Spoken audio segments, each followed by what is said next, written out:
Эки колду көкүрөктүн сыртына коебуз дагы. Көкүрөктү ачабыз жана бутту узун кылып эки бутту бири-бирине жармаштырып сунабыз. Тизени көтөрөбүз. Моюнду спазм кылбайбыз. Электи бир аз көтөрүп, макушканы тартасыз. Эми дем чыгаруу менен көкүрөктү жана эки колду тизени көтөрөсүз, бутту узун сунасыз. Бул абалда 3 жолу дем алып дем чыгарасыз. Дем алып дем чыгаруу мурун менен болуу керек. Мурун менен дем алып, мурун менен чыгарабыз. Кайра колду коебуз. Беттин бир аз бошогонун сезесиз. Дем алып дем чыгаруу менен кайталайбыз. Мына бул учурда беттин тонуска түшкөнүн сезесиз. 3 жолу дем алып дем чыгаруудан кийин кайра колду коюп, дем алып дем чыгаруу менен кайра кайталайсыз.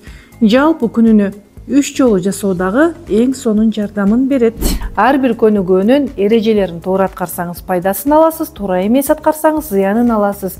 Мен Турсунай Керимбековна, интим гимнастика боюнча тренермин, инструктормун, экспертмин, йога боюнча тренермин, психология боюнча жон гана психолог катары жумуш алып барбасам, эксперт катары дагы аялдарга жардам берип келатамын. Сиз дагы көнүгүүлөрдү туура үйрөнүп, ден соолугумду жана жан дүйнөмдү дарысыз чыңдайм десеңиз, анда биздин жан дүйнөнү жана ден соолукту дарысыз чыңдоо курсуна келиңиз. Шилтемени басып кирип байланышыңыз же комментарийге номериңизди калтырыңыз.